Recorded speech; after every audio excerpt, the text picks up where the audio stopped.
여호와께서 또 욥에게 일러 말씀하시되 트집 잡는 자가 전능자와 다투겠느냐? 하나님을 탓하는 자는 대답할지니라.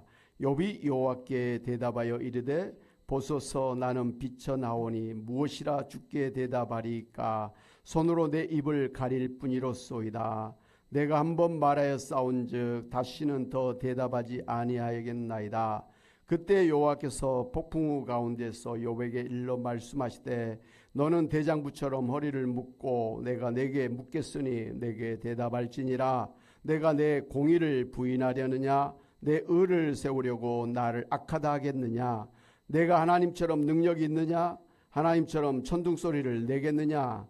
너는 위엄과 존귀로 단장하며 영광과 영화를 입을지니라. 너의 넘치는 노를 비우고 교만한 자를 발견하여 모두 낮추되 모든 교만한 자를 발견하여 낮아지게 하며 악인을 그들의 처소에서 짓밟을지니라.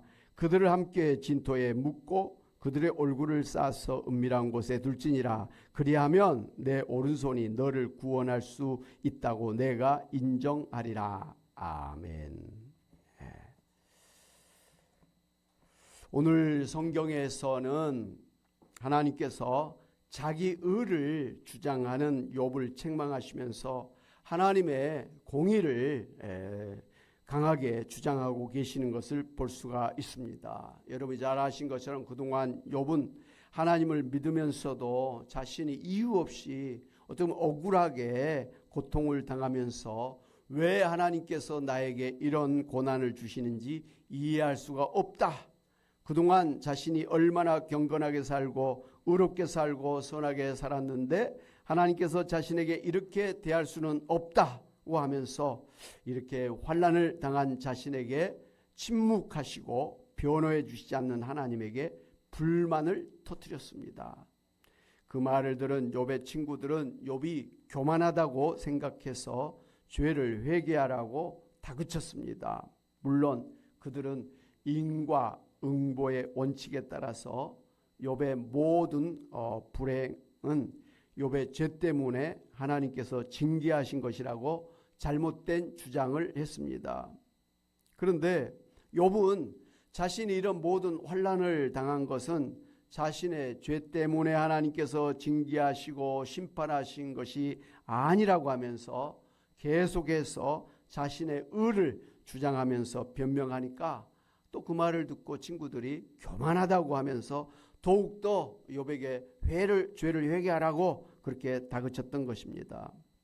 그런데 오늘 욥기서 40장 2절 말씀을 보면 하나님께서도 마찬가지로 욥이 하나님에게 트집을 잡고 하나님과 다투는 자라고 그리고 하나님을 탓하는 자라고 책망하신 것을 볼 수가 있습니다. 또 욥기서 38장 2절에도 보면 하나님께서 욥을 무지한 말로 생각을 어둡게 하는 자라고 책망을 하셨습니다. 그리고 욥 11절에도 보니까 너의 넘치는 노를 비우고 그랬습니다.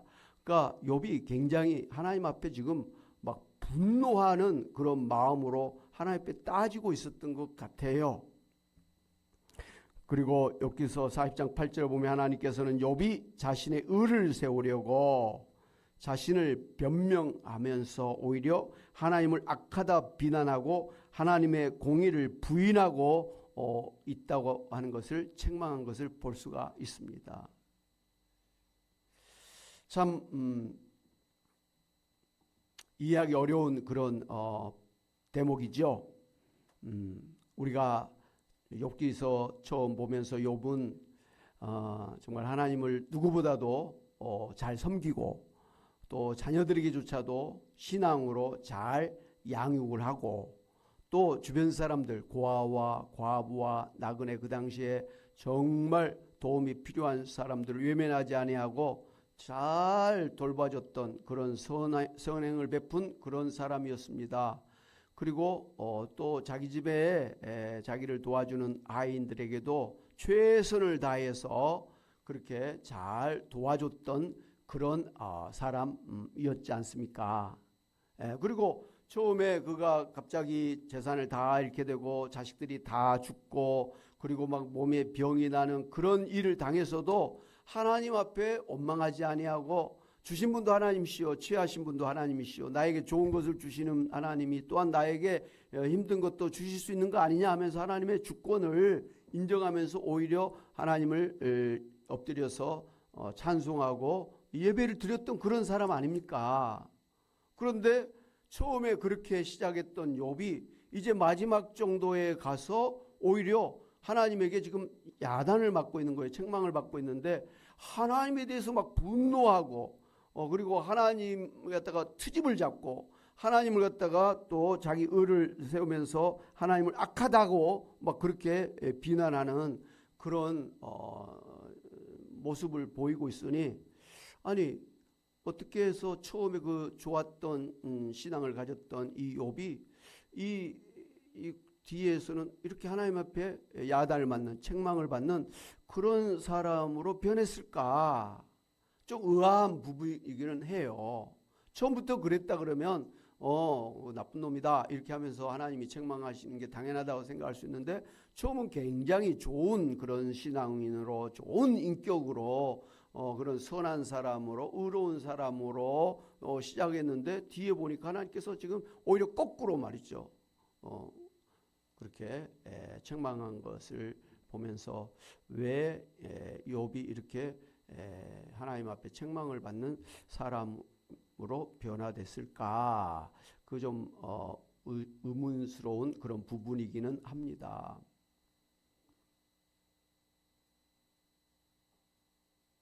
친구들이 와가지고 계속해서 욥의 이 고난은 너가 죄를 지어서 하나님 앞에 지금 천벌을 받고 있기 때문이다. 그러니 너 죄를 회개하라. 막 계속 다그치니까 아니다. 나는 하나님 앞에 이런 천벌을 받을 정도의 그런 죄를 지은 사람이 아니야.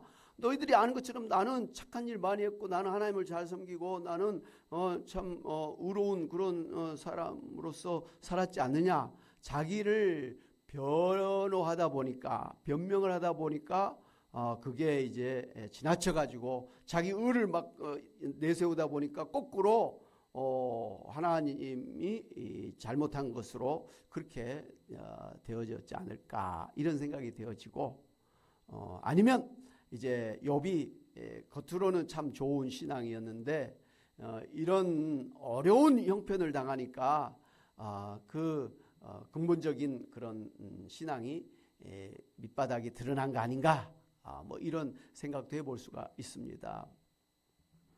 어쨌든 이렇게 하나님의 공의를 갖다가 비난하고 악하다고 하는 그런 하나님에 대해서 탓을 하고 하나님에 대해서 분노하고 있는 이 욥에게 하나님께서 나타나셔서 이제 여러 가지로 말씀을 해 주셨지 않습니까? 우리가 지난주에도 이 독수리 같은, 그리고 그 앞에 말의 그런 용맹함, 그리고 여러 가지 동물들에 대해서 그렇게 말씀을 해 주셨습니다.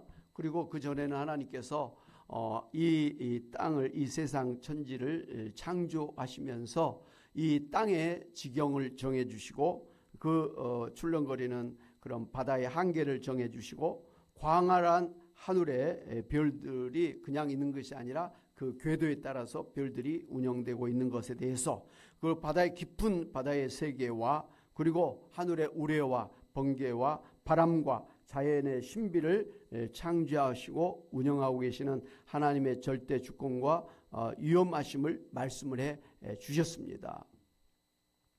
그리고 그 여러 가지 동물들의 그러한 창조하시고 통제하시는 분이 저들의 생사복을 주관하시는 그런 하나님이심을 말씀해 주셨습니다. 그리고 지금 욥에게 나타나셔서 말씀하신 하나님이 어디 가운데서 나타나시냐면 폭풍우 가운데, 막 천둥, 번개, 폭풍, 강한 바람이 휘몰아치는 그 가운데서 욥에게 나타나셔서 지금 말씀을 하신 거예요.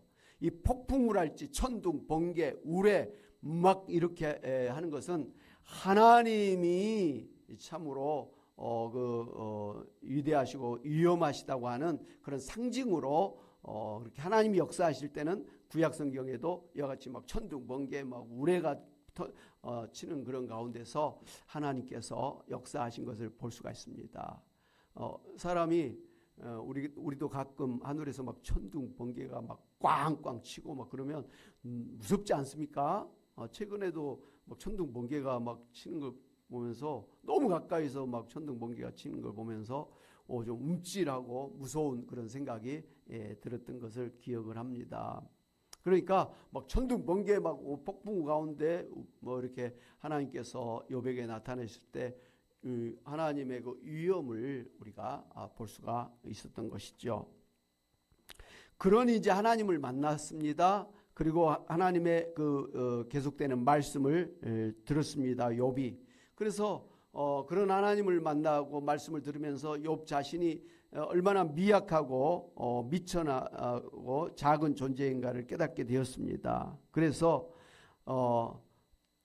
허리를 묶고 대장부처럼 대답해 보라고 하는 하나님 앞에서 그는 더 이상 말을 할 수가 없었습니다. 하나님 앞에서 뭐라고 말하는 것은 번데기 앞에서 주름을 잡는 격인 것입니다.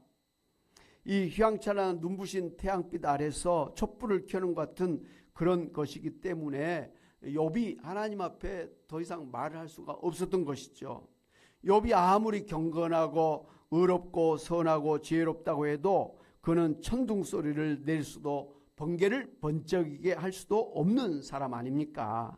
욥이 아무리 의롭고 선할지라도 그는 세상의 불의한 모든 자들과 죄인들을 제압할 수도 없고 세상의 정의와 선을 이룰 수도 없는 사람 아닙니까?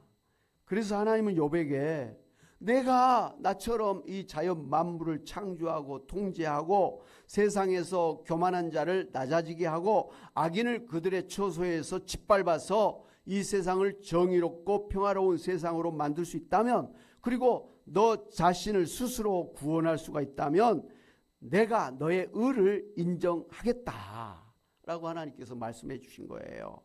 욥이 막 자신이 의롭다고 그렇게 하나님한테 항변을 하니까 너가 너 스스로 구원할 수 있다고 한다면, 너가 이 세상의 모든 죄인들을 다 제압해서 이 세상의 정의를 세우는, 그리고 이 세상의 모든 이 자연 만물을 너가 창조하고 통제할 수 있다면 내가 너의 의를 인정하겠다는 거예요.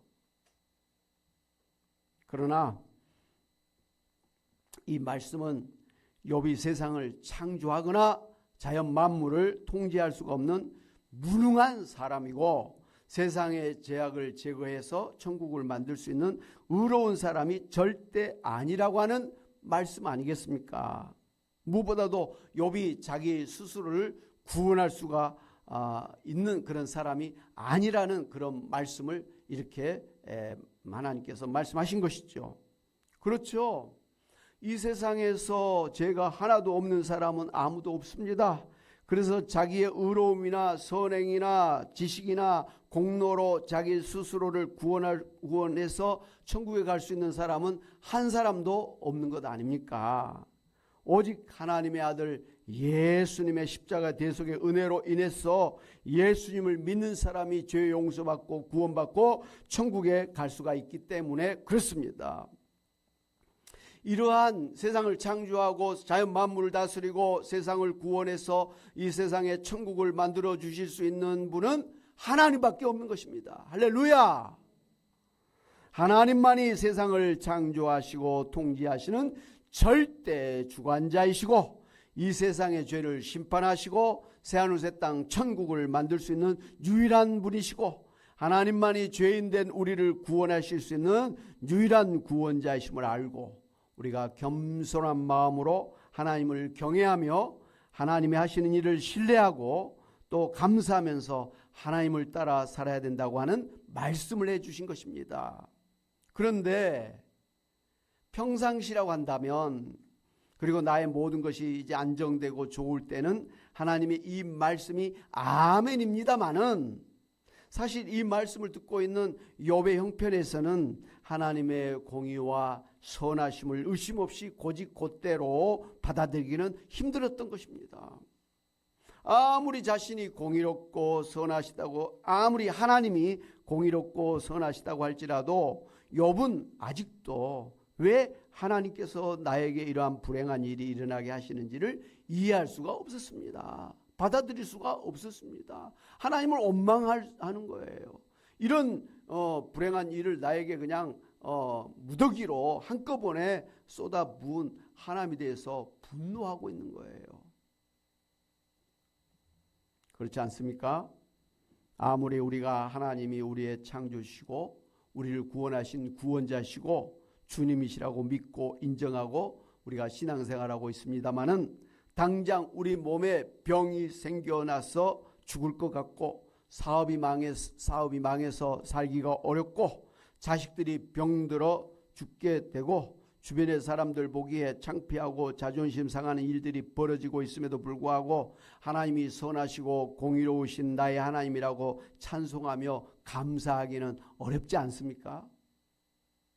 마찬가지로 욥도 하나님 말씀에 반박을 못하고 입을 다물었지만 온전히 하나님이 하시는 일을 용납하기가 쉽지 않고 그래서 감사하면서 기뻐하기가 어려웠던 것입니다.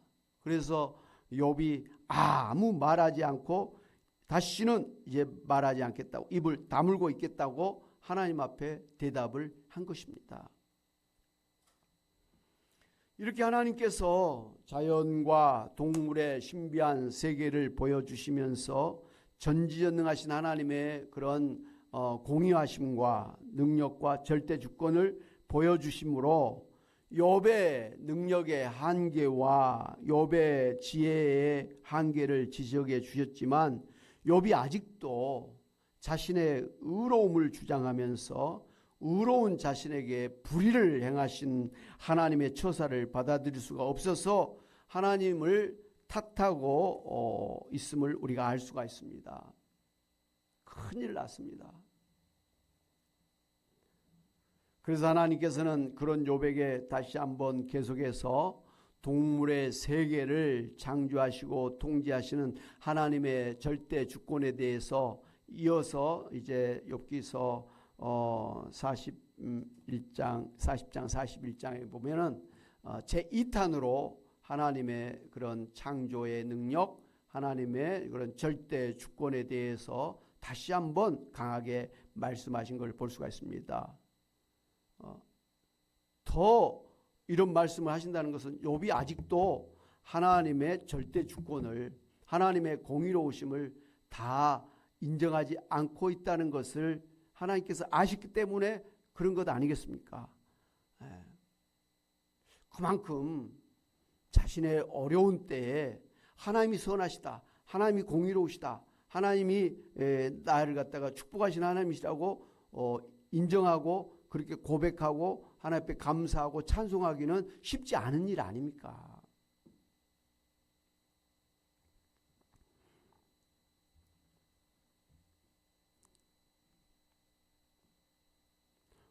오늘 우리도 조그만 어려운 일이 생기면 시험에 들고 하나님을 원망하면서 따지고 하나님과 다른 사람을 탓하면서 우리 신앙의 밑바닥으로 떨어질 때가 많습니다. 큰일 났습니다.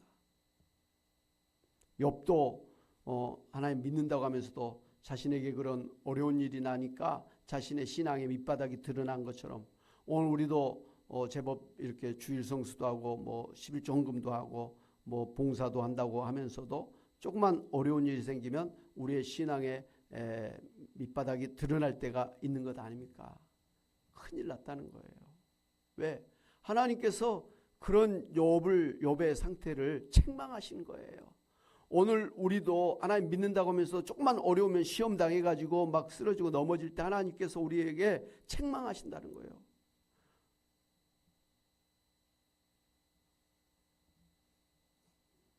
그래서 우리 교회에서 실시하고 있는 생명일기에서 주장하는 것이 나는 죽고 오직 예수로 살아야 한다는 것 아니겠습니까? 특히 자신의 옛사람의 그런 자존심, 자기 의를 십자가에 못 박아 버려야 합니다. 그리고 수치심, 두려움, 죽음의 공포, 죄책감, 과거의 상처, 다른 사람의 인정 욕구 이런 것들을 십자가에 못 박아 버려야 합니다. 철저하게 죄인된 나의 옛사람을 십자가에 못 박아 버려야 되는 것입니다.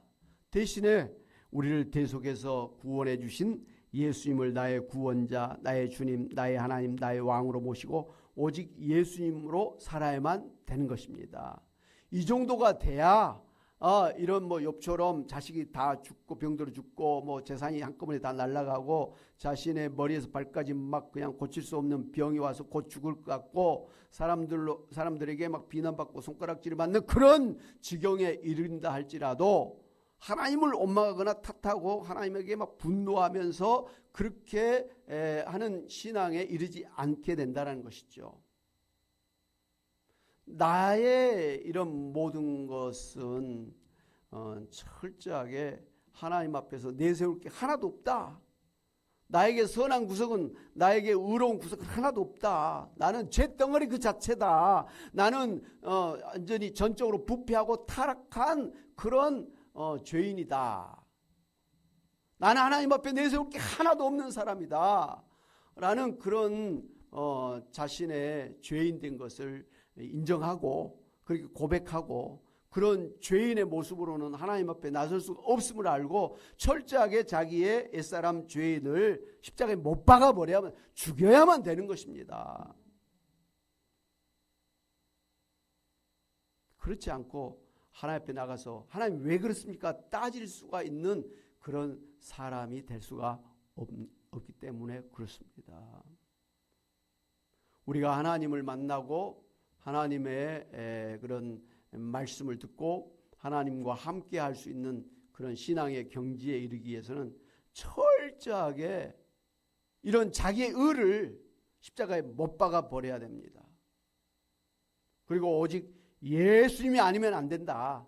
예수님으로 내가 살아야 된다라고 하면서 예수님을 붙들어야만 될 줄로 믿습니다.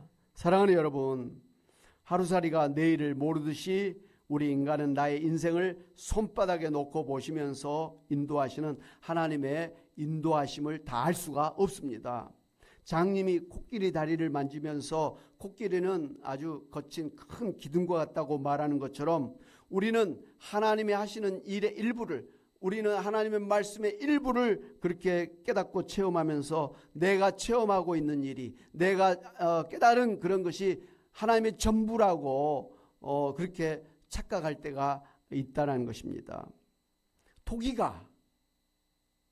도자기가 토기장이에게 왜 나를 요 모양으로 만들었냐고 비난할 수가 없듯이 우리는 우리 인생을 이렇게 저렇게 빚으시는 하나님의 절대 주권을 비난하면 안 되는 것입니다. 토기장이가 반듯한 토기뿐만 아니라 삐뚤삐뚤한 토기도, 그리고 깨진 같은 토기를 빚을 수가 있고, 또 용도에 맞게 보석함을 만들 수도 있고 술 항아리를 빚을 수도 있고 요강도 만들 수가 있는 것 아닙니까? 그러나 그것이 다 그것만의 지닌 독특한 목적이 있고 특징이 있는 것처럼 하나님께서는 여러분 한 분 한 분의 일생을 하나님의 특별한 작품으로 만들고 계심을 믿으시기를 바랍니다. 모든 사람이 다 대통령이면 그거 아니지 않습니까? 모든 사람이 다 대법관이면 아니지 않습니까? 모든 사람이 다 회장이면 누가 일을 합니까? 다 대통령이 있으면 국민이 있고 회장이 있으면 노동자가 있는 거 아니겠습니까? 부모가 있으면 자식이 있고 목사님이 있으면 우리 성도님이 있고 다 그렇게 그 직분이 있어서 합력해서 어떤 조직을 이끌어 나가는 것입니다. 여러분 모든 사람이 다 그 키가 한 2m 되고 다 이쁘고 다 비슷해. 마치 압구정동의 성형외과에서 똑같은 모델을 가지고 똑같이 성형수술한 것처럼 다 그러면 그거 이쁜 사람이 어디 있습니까? 좀 이쁜 사람도 있고 좀 얼굴이 하얀 사람도 있고 좀 꺼무잡잡한 사람도 있고 키가 큰 사람도 있고 좀 적은 사람도 있고 뭐 그래야 이렇게 좀 다양하지 않겠습니까? 그러나 키 큰 사람은 키 큰 사람대로 좋은 점이 있지만 나쁜 것이 있잖아요. 그죠? 저는 키가 아담하니까 좀 키 큰 걸 사실 좀 원해요. 그래서 부활해서 천국에 가면 좀 키가 커졌으면 좋겠다. 솔직한 그런 소망이 있습니다. 그런데 제가 만났던 사람 중에 키가 큰 사람이 있었어요. 저는 이렇게 우러러보는 거예요. 근데 본인은 굉장히 불편하다는 거예요. 신발을 높은 굽을 신지를 않고 늘 실내와 같은 그런 낮은 신발을 신을 수밖에 없고, 어디 문에 들어가거나 차를 탈 때도 허리를 구부정하게 구부려서 들어가야 되고, 차 탈 때도 그냥 머리가 이 천정에 닿기 때문에 엄청나게 불편하다. 그래서 그 사람의 문제는 이 목이 아프고요, 허리가 아프답니다. 예. 그리고 다른 사람과 같이 있을 때도 이렇게 빳빳하게 있을 수가 없고 이렇게 숙이기 때문에 항상 불편하고, 또 상대방하고 눈을 못 마주치니까 미안하고 막 그래가지고 자기는 키가 안 크기를 바란다는 거예요. 빼빼 마른 사람은 좀 살이 찌기를 바라고, 살이 찐 사람은 좀 빼빼 마르기를 바라고. 참 이게 그렇습니다. 그래서 키 큰 사람, 키 작은 사람, 좀 살집 있는 사람, 없는 사람 다 나름대로 장단점이 있다는 거 알고 감사하면서 거기에 맞춰서 살아가야 될 필요가 있는 줄로 믿습니다. 참 다 좋으신 하나님이 하시는 일입니다. 다 합력의 성을 이루어주시는 하나님이 하시는 일입니다.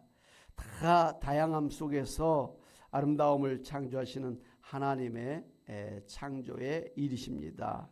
우리는 선하시고 공의로우시고 지혜로우신 하나님의 절대적 주권을 믿고 감사하면서 하나님 붙잡고 살아야 되겠습니다. 그러면 왜 나에게 이렇게 하셨는지, 그리고 지금 하나님께서 왜 이렇게 하시는지를 다 깨닫지 못할지라도 감사하면서 소망 가운데 살아갈 수가 있게 될 것입니다. 그런 결과는 순금 같은 신앙인이 될 것입니다. 예수님을 닮은 온전한 예수님의 제자가 될 것입니다. 하나님이 자랑하시는 하나님의 영광이 될 것입니다. 갑절의 복을 받게 될 것입니다. 이 땅에서도 100배로 복을 받고 자녀 3, 4대까지 복이 되고 천국의 상급을 쌓게 될 것입니다. 그러한 여러분이 다 되시기를 주님의 이름으로 축원합니다. 아멘. 우리 말씀을 생각하면서 찬송가 272장 같이 찬양하겠습니다.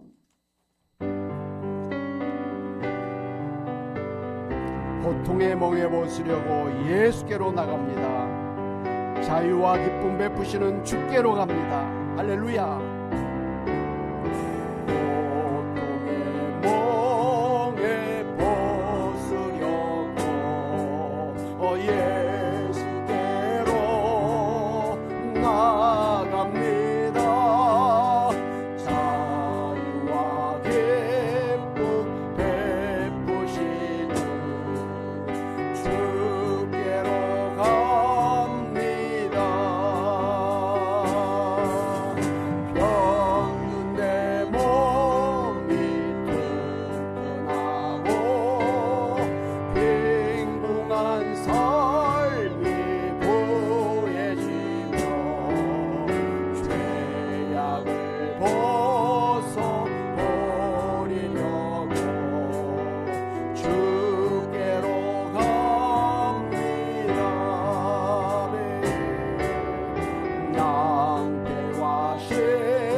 교만한 마음을 내버리고, 교만한 마음을 내버리고 예수께로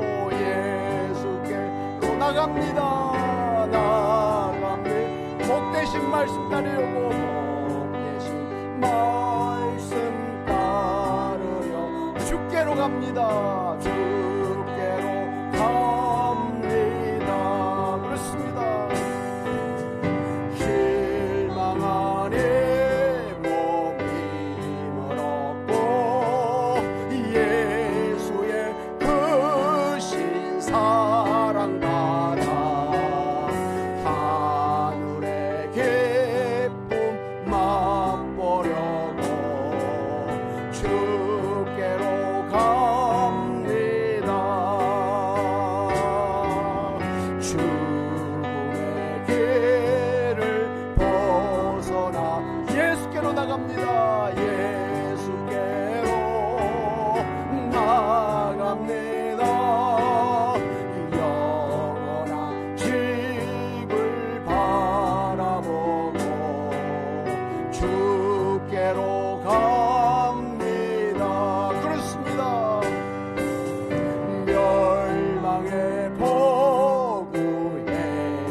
여러분 이 시간 말씀을 생각하면서 같이 한번 기도했으면 좋겠습니다.